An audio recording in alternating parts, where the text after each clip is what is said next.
Welcome back to the Ikigai Awakening Podcast, where we explore stories of courage, purpose, and the journey back to self.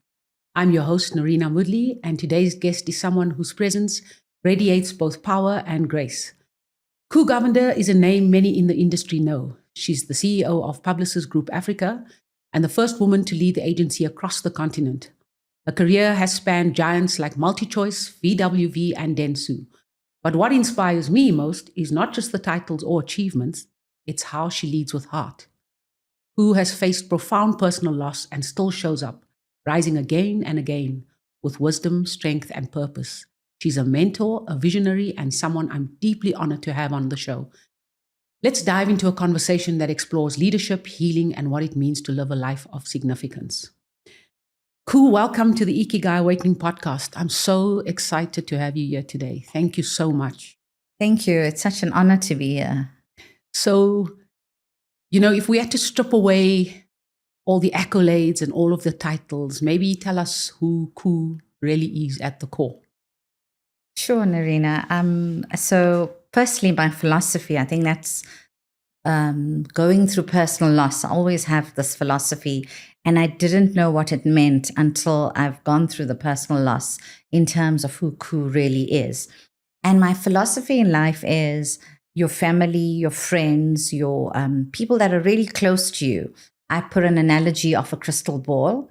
If it shatters, if it falls, it shatters and it completely breaks, and it's very hard to replace. And my career is my rubber ball. If it drops, it will always bounce back. And I think this is who I am as a person, is that my career is exceptionally important to me, but also my family is exceptionally important to me. And in terms of my career, it's always living what my purpose is and how do I enable and create meaningful value for other people as well. Okay. So tell us a little bit about how did it all start? I know let's talk about from the time you were with MultiChoice. Right. How did it all start? And did you think it would have unfolded the way it has unfolded? No, definitely not. I started at the MultiChoice Group. Then it was called Mnet. Yes. I started there when I was 22 years old. Oh, wow. As a production assistant. And I studied BCom marketing, and by default, I got into the marketing department. And there my love for marketing and communications unfolded. And I'd spent 22 years with MultiChoice, and my last title was Group Communications Marketing Director. And I'd never, ever expected to be at 22. You'd never expect to be a marketing director and eventually one day being a CEO. But I was very, very fortunate enough to have a mentor, which I encourage everybody to have a mentor. And I remember being in my young 20s, where by default again, yes, I'd met a mentor, and I was very passionate about women empowerment at a very young age. So I'd approached a woman, weirdly enough, and a woman of color as well, to say, please, can you mentor me? Because I don't think I'm doing things right as a 22-year-old. And her response to me, which is very heartbreaking, was, I don't believe in mentorship. And I literally said to me, I don't really believe in women empowerment because there's not much senior women around. Oh, wow. And Narina, from that day, as a young girl, I said to myself, when I am successful, when I've reached what I should have reached in terms of a career, not knowing I was going to be a marketing director or CEO, I am going to mentor other women, have a women's academy. And that's where my journey started. And it was a male who mentored me. And he said to me, Koo, you are so young. What do you want to be? And I was like, I don't know. And he said, you've got to have a vision. You've got to have a destiny for where you want to be. And then again, by default, I thought, I have to think about this now because I have a mentor. And I said, okay, I'd like to be a marketing director. And he said, okay, from a marketing director, where would you like to be? And I said to him, I'm so young, and you're pushing me into a situation of where I'm going to be in my 40s or my late 30s, Yes. 40s. And he said, no, you've got to work towards something. Yes. And my encouragement is, to your point, at a young age, you've got to have a goal. A goal and a vision, I think. A goal, right? and I call it IG. Yes. IG is not Instagram. It's intention and a goal. Yes. You've got to have intentions of where you want to be, and you've got to have a goal. Because if you don't have a goal, you don't have intentions. Yes, Correct? absolutely. So that's how my journey towards a marketing director started. And he said to me, okay, you want to be a CEO, you want to be a marketing director, let's work backwards into your career. Okay. And working backwards meant, what courses do you need to go on? What skills do you need? What capabilities do you need to become that marketing director?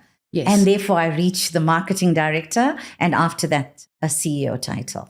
And you've continued to mentor, and you've continued to empower young women over and over again. Absolutely. That's my passion. Yes, I've seen that. Yeah. So with the academy, how did you start that, and what does that look like now? So the academy, I was the first female CEO at VWV. Yes.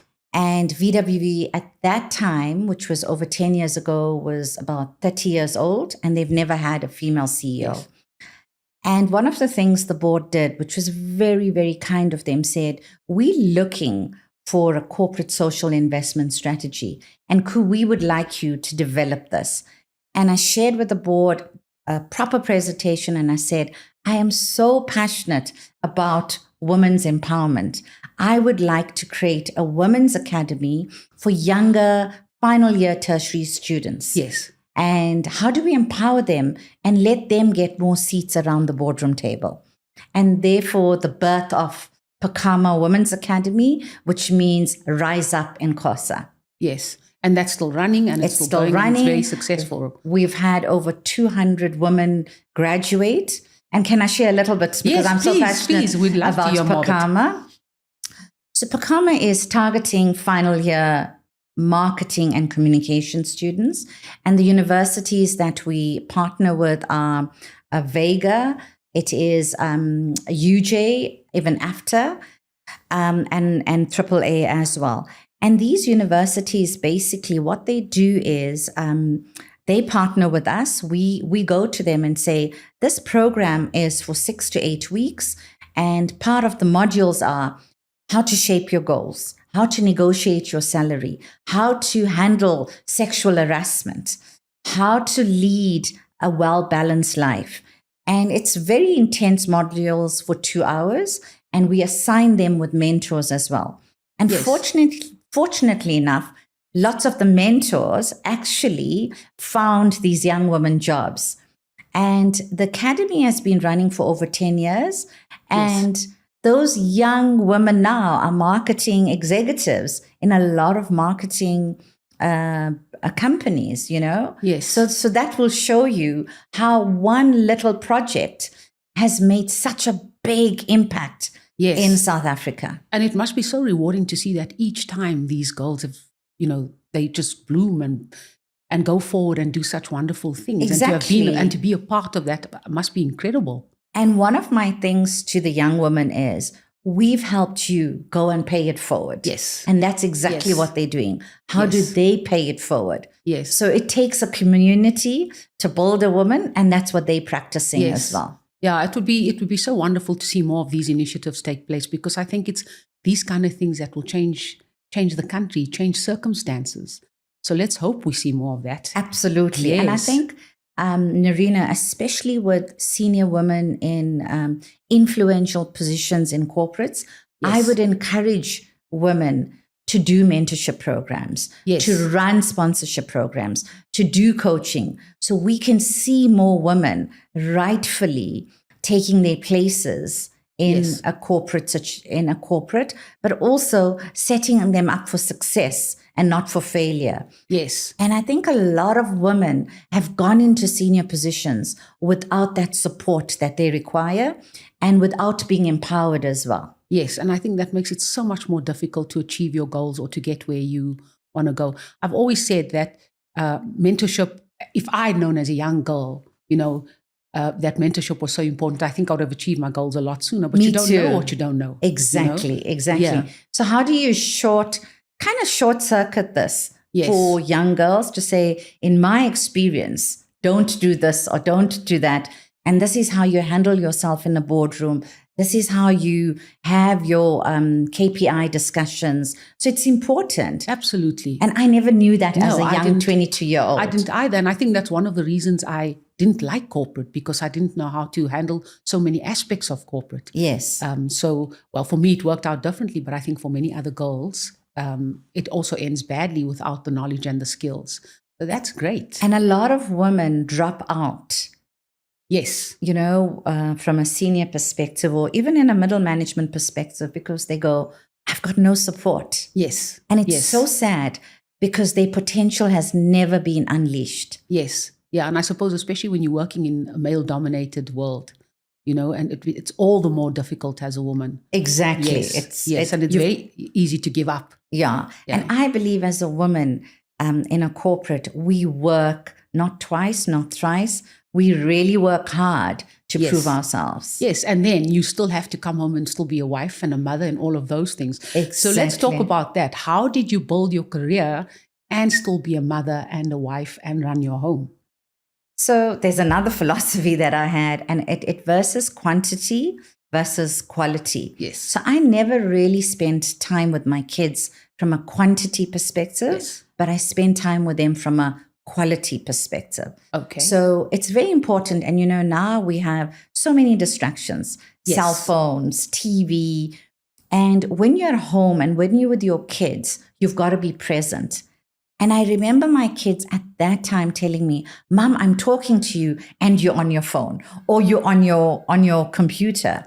And it's important to give create boundaries. Yes. So from a work perspective, you go, okay, I finish work at 5 o'clock from 6 to 8.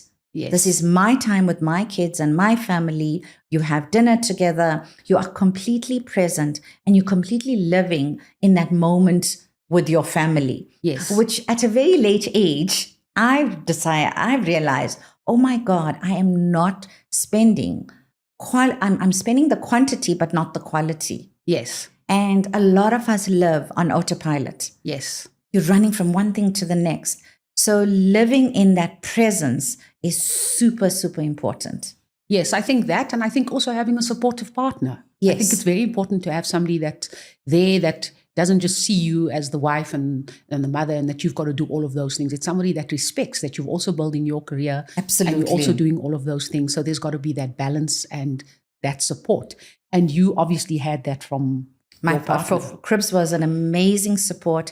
And I think our journey in terms of marriage was we always gave each other the opportunity to shine. So it's important to discuss your goals, your intentions, again, IG, with your partner to say, these are my goals and I need support for the X amount. Like if it's a project, I need support for this project because this project, if I accomplish this project is going to get me promoted. Yes. Or I'm taking on another role. Please, can I have your support? So open communication is very important to your partner. Yes. So both can equally develop at the same time, or one takes a step backward and one takes a step forward.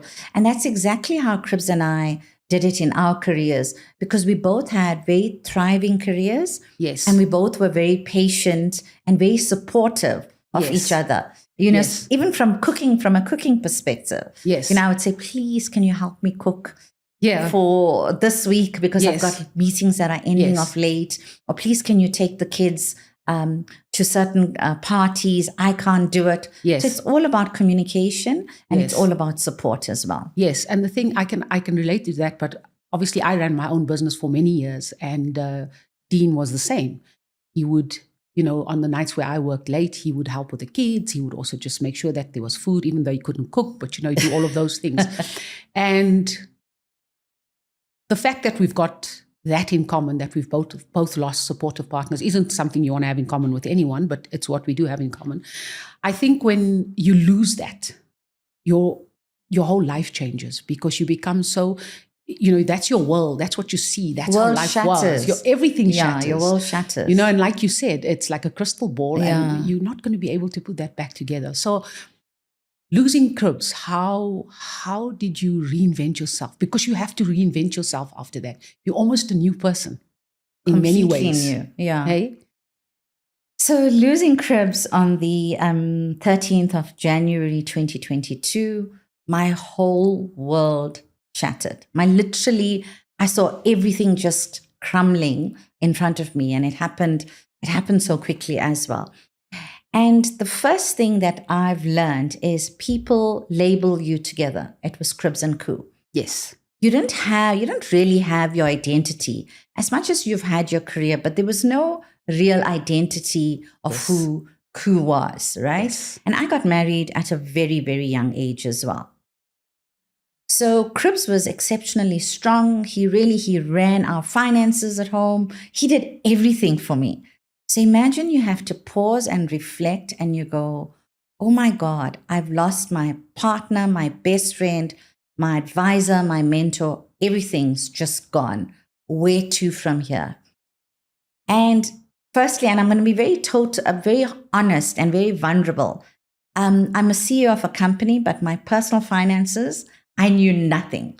Cribs, I didn't even know how to punch in the electricity. Cribs did it.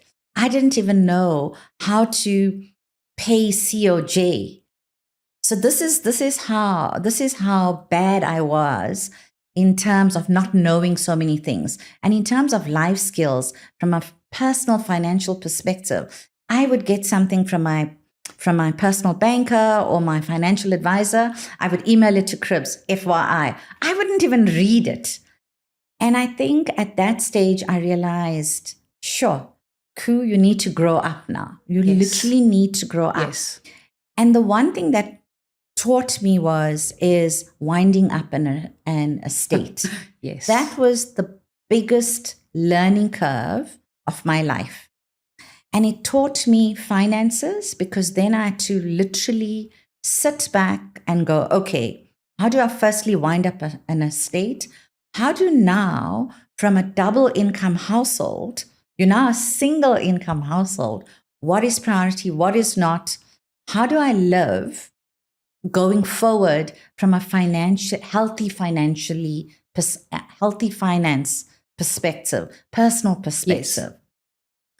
So that was the first learning curve. The second thing was discovering who Koo was. Yes. And it was the most liberating thing for me, because everything I did, I always ran it past Cribs. Yes. Every single thing, whether it's career, whether it's personal, whether there's a personal challenge, or even with our children, I ran it past Cribs. So then I had to sit and reflect and said, what are the things that are going to take me forward? The first thing is, Cribs and I had very grounded values. Yes. We were exceptionally spiritual. I knew what he wanted from a legacy perspective. Yes. And I incorporated all that in building Koo again. Right. And there's things that he loved, which was golf. And I played, but I didn't really play. So I took golf over to discover myself in terms of skill as well. Yes. And there's other things that I discovered was hiking. We always spoke about hiking, but we never did it. So I said to myself, and a cousin of mine actually encouraged me with her friends to start hiking. And I thought, and that's where it taught me strength. Yes. It taught me resilience. And going on these hikes was hectic initially. And after that, it was amazing. And in Cribs' memory, I did a hike. I did the Whale Trail. Yes. I think it was 52 or 56 kilometers around Hermanus for over 6 days. And that itself, and I did it just to spend time alone with myself. Yes. Discover who Koo is. And in that discovery phase, you realize your inner strength. Yes. You realize things that you could not do and you actually can do. Yes. And the other thing I realized, I was just lazy because Cribs was so financially astute. Yeah. And he did everything. I was just lazy. Yeah. And then I realized I could do so much, but I never knew my inner capability. I never knew my inner strength. Yes. And I relate on every level. When you talk about a COJ bill, I remember the first time I had to find a spreadsheet that Dean had kept. And I looked at this and I thought, now where do I go? How do I figure out? How do I even read this? And again, I also had to learn all of these things. And at the time, it was so difficult and it was so frustrating. And I mean, you're grieving and you cry over things that you can't figure out and you have to make all of these decisions. And it really, really is difficult. But exactly what you're saying, as the months go by, you start discovering that the inner strength is there. And I've come across so many women who, or let me put it this way, you have two choices. You're going to stay in that dark place forever, or you're going to pick yourself up and you're going to rediscover all of these wonderful things. And in no way is it dishonoring your partner. Absolutely. In every way, I think you're almost honoring that person. Exactly. Because you're now doing all of these things that you didn't think you were capable of, and you're making all these new discoveries, and you rediscovering who you are. So it's a journey, but I found that it's also one that makes you bloom and it makes you enjoy life again, but in a different way. But the grief is always there. And the sadness will never leave. And the sadness is there. It has its moments, but you're not sitting in it. Yeah, yeah. So, and your children, tell me a little bit about motherhood and your sons. I know you've got your two boys. Yeah, I've got two boys. Creston's 29, Kelton's 27. Creston lives in Stockholm, in Sweden, and Kelton lives with me. And it was, it was such a stage in our lives. Creston had just immigrated to Stockholm. Kelton had just relocated to Cape Town. So in terms of my two boys, they weren't with me. Yes. And then Cribs and I were just literally enjoying our lives as empty nesters. Yes. And I think, when you become a widow, firstly, that word widow is another massive word. Yes. That you've literally you've got to live with it, because people also label you as this widow. And you got to say, okay, I accept it. I accept it as a widow, but I'm not dead. Yes. Yes. My partner, and being a widow is destiny.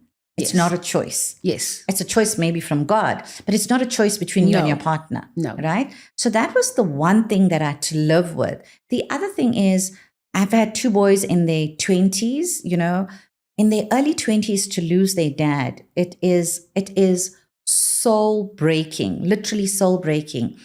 And to your point, Narina, and that's why you're an inspiration to me. It's, how do you show up for your children? Yes. Because with boys as well, they're exceptionally protective over their mother. Yes.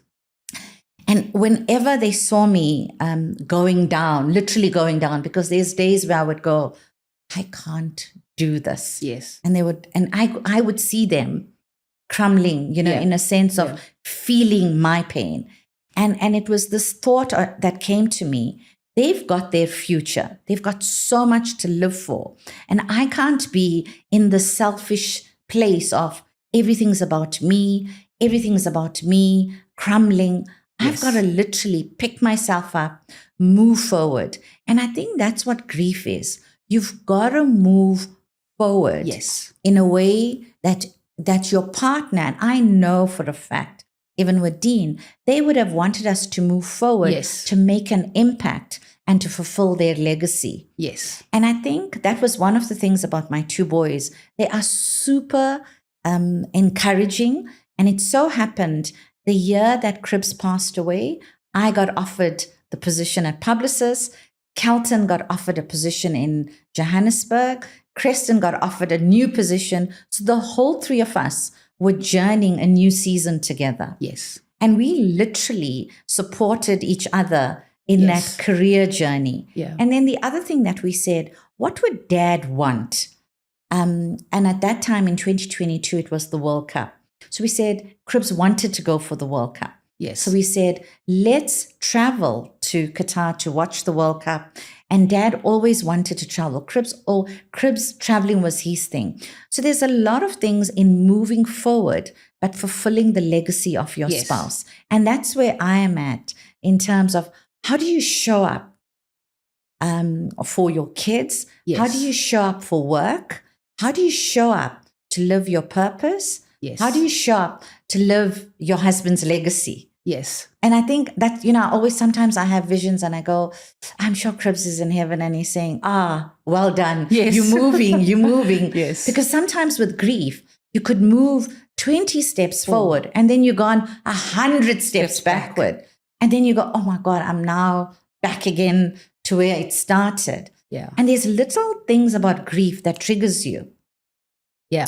There's a song, there's a Yes. there's a smell of a perfume, and then you're, oh Lord, Yes. or there's a photo that comes up on your memory. Yeah, or somebody will say something and it just triggers something in you, and that moment sometimes lasts quite a long time. Sometimes it's just an instant, but some days I know there's been days where I wouldn't want to get out of bed, and I have those days where I'm really, really, really missing Dean, or I want to share something with him and he's not there. And and every now and again, the realization is he's never coming back. He's never coming back. And that was something hard. That was something, that I found very difficult, is accepting that he's never coming back.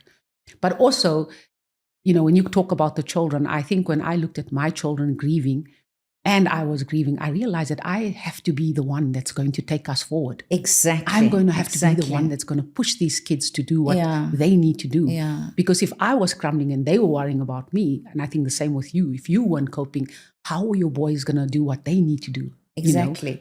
And I think, in terms of grief, when you say somebody, it's not moving on. No, it's moving forward. Yes. And I think that is a very important thing, is how do you move forward? Yes. And to your point, Narina, and I remember this, like there's a part of me felt that Cribs was coming back. Yeah. I don't know. There was a part of me, I don't know. And then when that reality just hits you, they're not coming back. Yes. And I think that in a way pushes you forward, because then you've got to go, okay, I've got to realize who Koo is. I've got to be there for my children. I've got to start doing things. Otherwise, everything regresses. Yes. Even in terms of maintenance of the house, if you don't do it, who else is going to do it? Yeah, well, the pool's going slightly green. You look at it and you think, am I just going to leave it here? Dean's not coming back. Exactly. You've got to go and sort that pool out. Yeah. And that was also very difficult. I found it very difficult when things went wrong. And, when you've got a partner and a supportive partner, when something's going wrong, like you say, you just go to him and say, please sort this out, and you walk away. And you take it for granted. And now you can't. You look at this and you think, I've got to figure it out. And it's tough, and it's an ongoing thing. It doesn't end, because it does re-identify who you are, but it doesn't stop, because every day or every now and again something comes up and you think, oh gosh, I've got to figure this out. I've got to do it. And I think in that figuring out, and I think this is the journey that I went through, and I said, Lord, this is such a it is painful, and sometimes I literally had, there's pains in my chest because this is how physical you feel, the physical pain as well. Sometimes I actually felt, oh my God, am I having a cardiac arrest? Because, this is how painful this is. And in that moment of grief, in that moment of pain, I'd literally have conversations with God and say, why me? And I would go, and then there's something, the inner spirit would go, be an encouragement to other women. Yes. You believe in women empowerment. Yes. Be an encouragement to other women who are going through grief. Yes. And I found that purpose. And whenever I hear of somebody that has lost their spouse, sometimes I don't even know the person well enough, but I would try and, phone and say, I've gone through this journey. I would send, some kind of message that would encourage them. And I would say, I'm free to chat.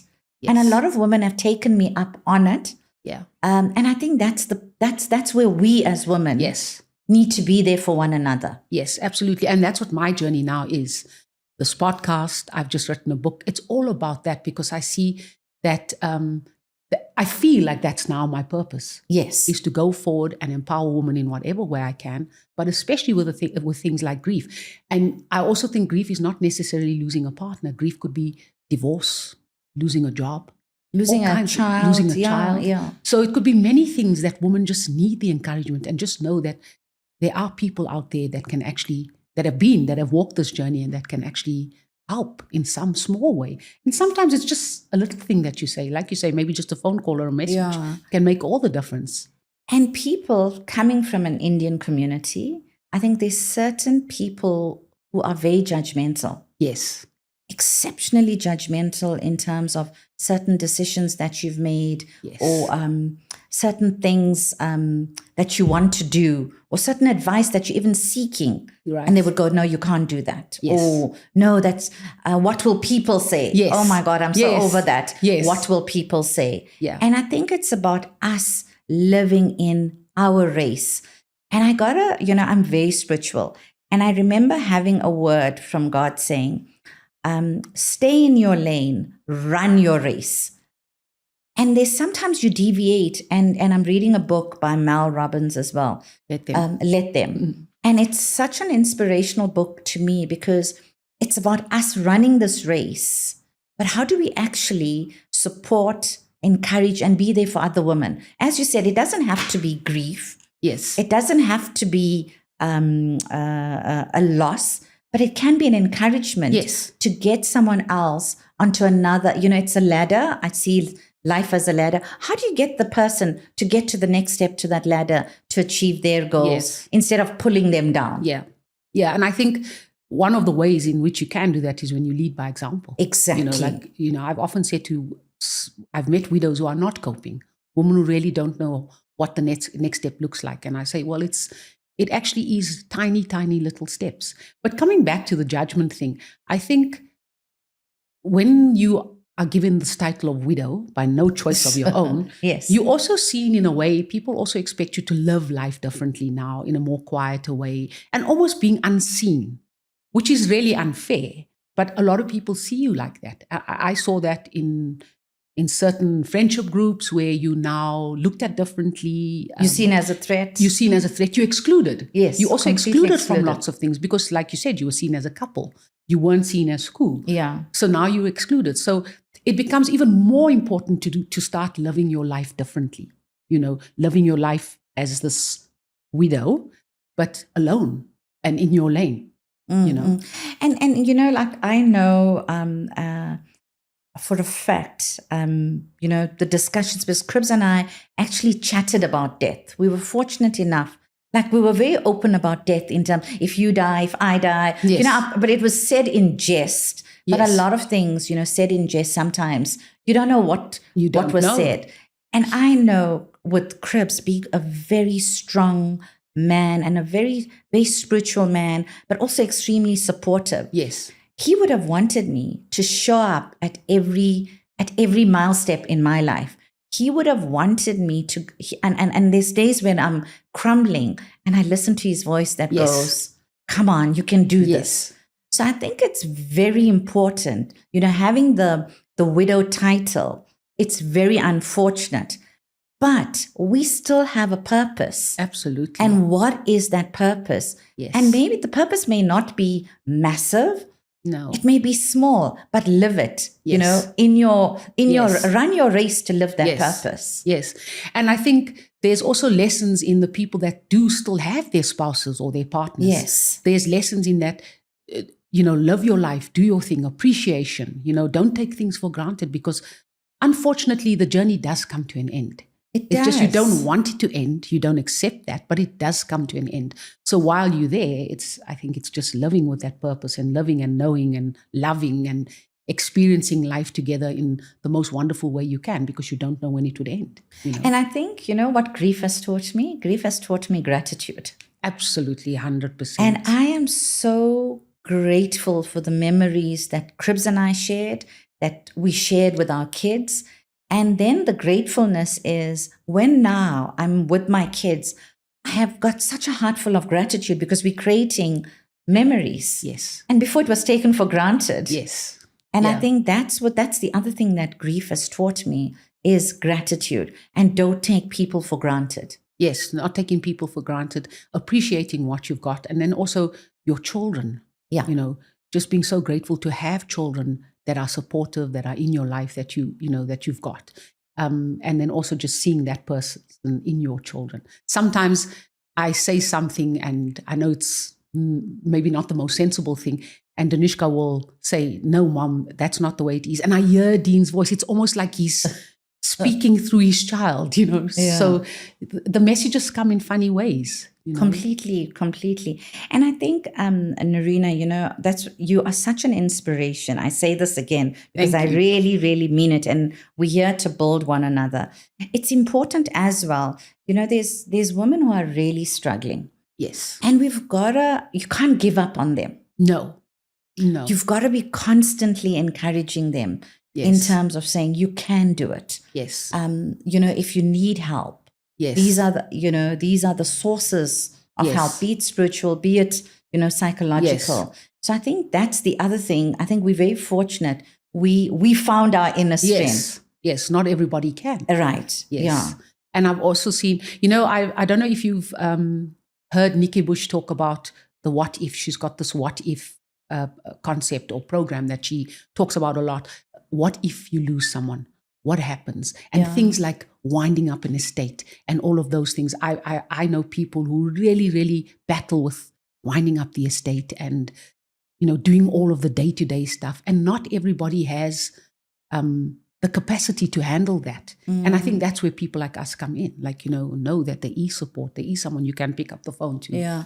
But you need to find your tribe, right? You need to find your tribe. That's the thing. Yeah. And I believe in, and that's what also helped me. It's a circle of trust with people that you can really trust and people that can be really honest with you as well to say, listen, this is not the right way you're approaching this. And these are reasons why we think it's not the right way. Yes. So it's finding your tribe, and also from a sisterhood perspective. Yes. I believe in sisterhood. Yes. Believe in sincere, authentic sisterhood. Yes. Where I'm having, I'm going through the grief, but I'm also having this challenge. Maybe it's at work. Yes. Or maybe even understanding your kids properly through grief. Yes. Because sometimes as women, we are so overwhelmed and just in our world of grief, we need to understand our kids. Yes. Because we've lost our spouses, they've lost a dad or a parent.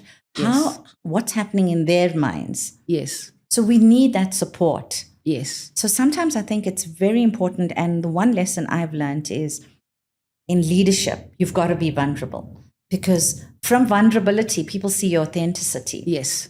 Yes. And that's so important again, But talking about the children, my daughter said to me, we had him for such a short time. And you don't realize it. You each grieving in a different way. Exactly. And you're seeing it differently. And I didn't see it that way because my dad's still around. He's 81 and he's still around. And my kid's dad was taken away also when they were in their early 20s. Yes. They were in their final year of university. So it's all of those things that you've got to deal with and navigate and try and make sense of. And I think the important thing is you've got to find that purpose and you've got to find that thing that keeps you going, Absolutely. And that's what keeps me going. Yes. Yes. Is I'm living towards my purpose. Yes. And I live life intentionally. And I think that's why I said I've got such a heart full of gratitude. Getting married in your 20s as well. Yes. You just move, okay, the year comes, next year. Yes. And then now you realize I've got to live my life intentionally and purposefully. Yes. And especially, as you get older, when you're in your 50s, you realize, well, you don't have that many years. You're not in your 20s anymore. So you have to live with intention. But talking about spirituality, you said you're very spiritual. Do you want to talk a little bit about that? Yeah, I'm a Christian. I go to church every week. I'm part of a home group, where I fellowship. And from a spiritual perspective, I literally go on my knees and I pray. Yeah. And that's what keeps me going. So going to church on a Sunday or going to home group, you can do all that, but it is your inner relationship with God. Yes. And that is my spirituality that really helped me, because there were days, Lorena, I would just fall on that floor and I would cry and cry and cry. And I would go, God, please give me that strength. Please give me the peace that I need, because Yeah. there's a certain element of peace that you're looking for as Yes. well, because you just can't Go come on. to terms with this, No. right? And that's what really pulled me through. And believe it or not, I got that. You know, there's a certain scripture in the Bible that says, morning will be at night and joy will come in the morning. I'm not joy never comes for us, in that Yes. way. But for me, how I interpreted the scripture from the Bible was, you are mourning, but there will be peace. Yes. And I will give you that strength to move on. And therefore, from a spirituality perspective, I feel that God has given me that strength Yes. to move forward. Yes. Yes. And and I think when you've got that faith, you do get that strength, and it's important to have that faith in whatever it is. I'm not Christian, but I've got my own relationship with my higher being. But I needed that so much more when I was in those darkest, deepest stages of grief, But I just find that it's been an incredible journey. And I'm really hoping that also by having these conversations that other women who are listening will maybe look at it differently, Absolutely. Yeah. Absolutely. Yeah. And whatever your religion is or whatever your faith is, you've just got to hang on to it. Yes. You have Yes. to hang on to that faith. Yes. And that's the meaning of faith. Yes. Right? Exactly. You got to believe. Yes, you've got to believe in whatever it Yeah. is that you believe in. When I think back to those early days of grief, I remember people would say, people would come and bring food and, all of those things. But food didn't taste the same anymore. You didn't get the pleasure that you got before. Everything changes, little things that people couldn't believe that, you take for granted. Just everything just changed. And you needed that faith, because when you're alone at night, 3:00 in the morning, that's all you have is your faith. That's literally all you have. And I think, when death happens, you're surrounded by a lot of people, but it's all temporary. Yes. Right? Yes. And sometimes you do get carried away with that because you're caught in that moment. Yes. And you feel there's a lot of support. Yes. But people also have to move on with their lives as well, right? Yes. So to your point, then comes that loneliness. And in that loneliness, that's when you need your faith more than ever before. Yes. Especially when the funeral's done and all of that's over. And I remember, and I write about this in my book, the song that played over and over again in my head was, why does the world go on shining? Or why does the world go on spinning? Why does the sea rush to shore? Because in your mind and in your heart, the world is stopped. Yes. The world is stopped. It's stuck. But the world carries on. People have to carry on living. And sometimes you get, when you're in that early stages of grief, I was a little bit envious because everyone was moving on and I was just in this place that just stood still.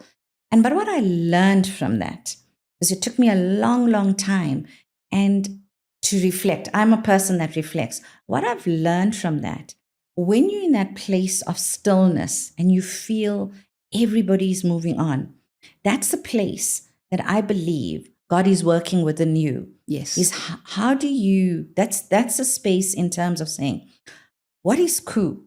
What is Nerina? What do we need to do? How do we find ourselves again? Yes.